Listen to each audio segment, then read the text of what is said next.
구독자 여러분 안녕하세요. 블랙입니다. 오늘은 원달러 환율 전망, 요동치는 달러, 우리가 봐야 할 진짜 지표는 따로 있다 라는 제목으로 영상을 시작해 보겠습니다. 영상 시작은 대표적인 안전자산인 달러 이야기로 해보겠습니다. 일반적으로 시장에 악재가 많으면 달러는 상승하고 주가는 하락합니다. 그리고 시장에 호재가 많으면 반대로 달러는 떨어지고 주가는 오릅니다.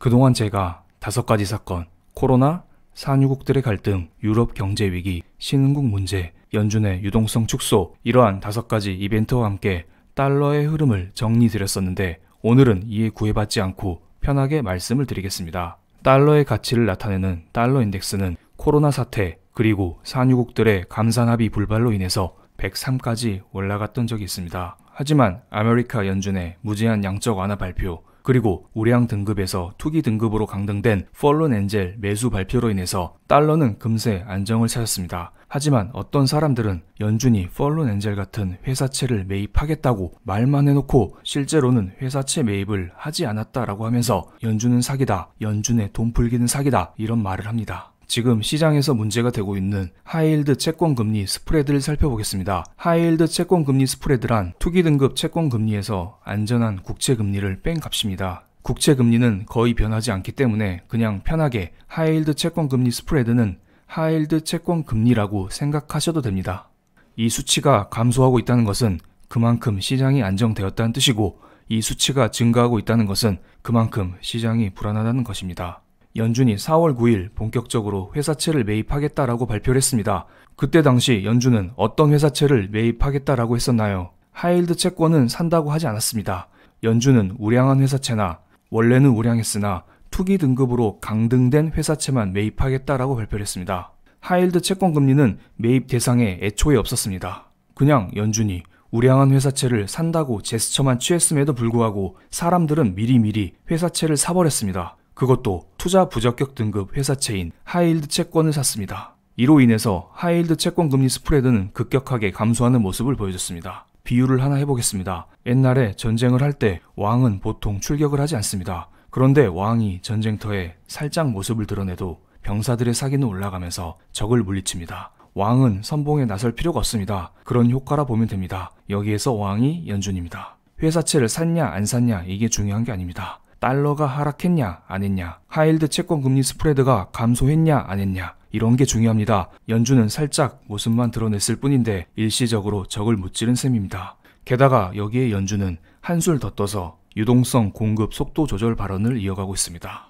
3월 13일 4차 양적 완화 초기 당시에는 하루에 750억 달러 규모의 채권을 매입했었습니다. 하지만 지금은 하루에 80억 달러 규모의 채권만 매입하겠다라고 발표를 했습니다. 채권의 매입 규모가 10분의 1로 축소된 셈입니다. 이제 돈을 풀 만큼 풀었으니 적당한 속도로 풀겠다라고 해석할 수 있습니다. 연준은 전쟁터에서 조금씩 뒤로 발을 빼고 있는 상태입니다. 왕이 모습만 드러냈을 뿐인데 적군이 물러나네? 그럼 난 스스로 후미로 물러나야지 이런 셈이죠. 달러 인덱스와 원달러 환율을 비교해 보겠습니다. 원달러 환율이란 달러 대비 상대적인 원화의 가치를 나타낸 것이기 때문에 달러가 상승하면 원달러 환율도 상승하고 달러가 하락하면 원달러 환율도 같이 하락하는 경향을 보이고 있습니다.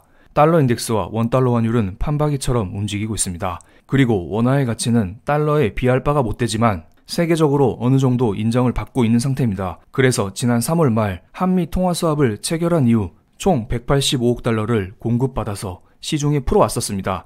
그리고 어제 6차 한미 통화 수합을 체결하면서 40억 달러 규모의 유동성을 5월 8일에 푼다고 합니다. 이로 인해 원달러 환율은 더더욱 안정될 가능성이 크다고 봅니다. 그런데 갑자기 최근에 트럼프 형이 중국에 대한 관세 발언을 했습니다. 이에 대한 영상을 며칠 전에 올려드렸었는데요. 위쪽 링크에 자세히 공유드리겠습니다. 참고 부탁드리겠습니다. 간단히 말씀드리면 트럼프 대통령은 코로나가 중국 우한 연구소에서 나왔다는 증거가 있다고 주장하면서 이에 대한 책임을 묻기 위해서 중국에 대한 보복 조치로 중국산 상품에 추가 관세를 부과하는 방안을 검토할 것이라고 밝혔습니다. 이러한 발언으로 인하여 달러 인덱스는 조금 상승했습니다. 하지만 2019년 과거 무역 전쟁 당시를 생각하면 달러 상승세는 생각보다 약했습니다. 여러 가지 요인이 있을 수 있는데요. 가장 큰 요인이 유로화의 강세를 들 수 있습니다. 이것은 달러 대비 유로의 가치를 나타내는 차트입니다. 이 수치가 상승할수록 유로가 강세이고 이 수치가 하락할수록 달러가 강세입니다. 4월 30일 ECB 통화정책회의에서 유럽은 여러가지 부양책을 내놨습니다. 하지만 시장의 기대와 달리 팬데믹 긴급 매입 프로그램은 변화를 주지 않아 증가를 기대했던 시장은 큰 실망을 했습니다. 그리고 ECB 라가르드 총재는 기자회견 자리에서 지금까지 발표되었던 정책들은 정말 강력한 패키지로 구성되었다라고 주장하면서 가까운 시일 안에 추가적인 변화를 주지 않을 것으로 사람들은 전망했습니다. 전체적으로 보면 이것은 유로화 공급 감소, 유로화 강세로 볼 수 있습니다. 상대적으로 달러 강세를 불러오는 셈이죠.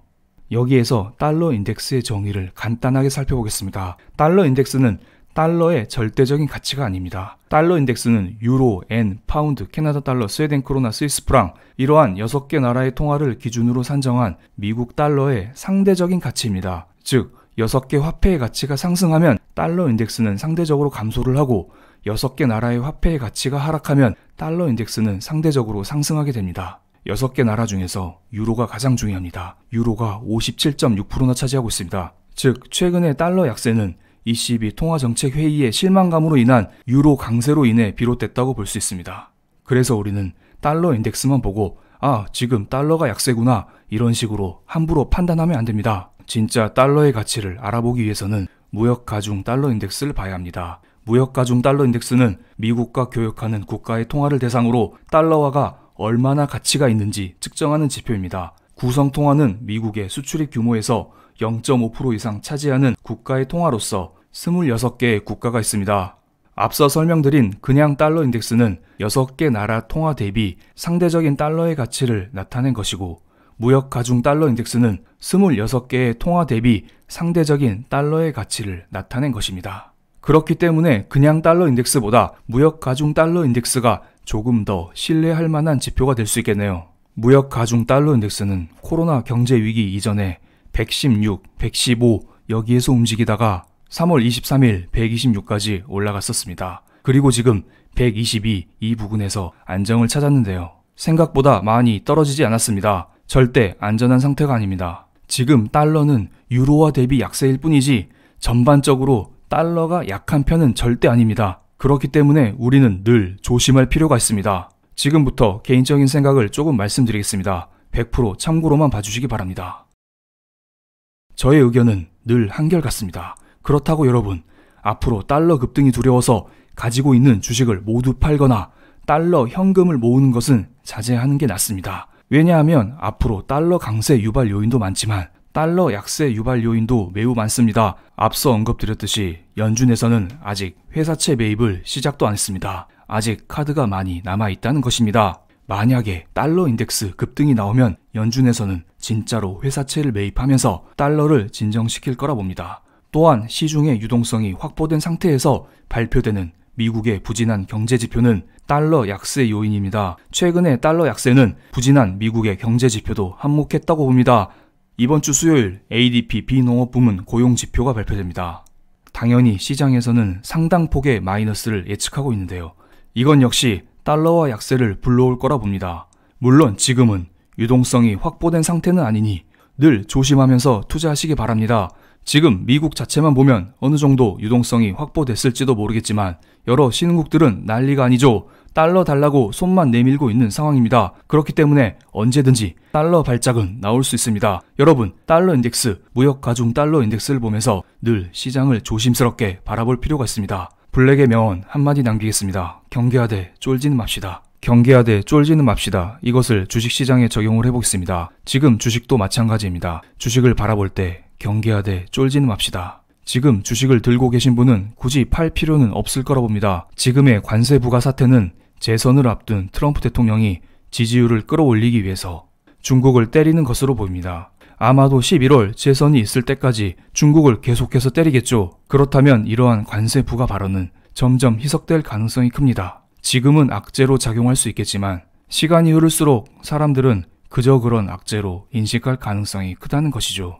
그런데 여기에서 실제로 관세를 부과할 가능성도 있습니다. 그렇게 되면 아메리카 연준에서 진짜로 회사채를 매입하거나 추가적으로 유동성을 공급하면서 기업을 살려줄 거라 봅니다. 기업이 살아나게 되면 기업의 이익도 증가하고 기업의 이익을 기반으로 한 주가 역시 상승할 거라 봅니다. 경계하되 쫄지는 맙시다. 오늘 영상 여기에서 마치겠습니다. 감사합니다.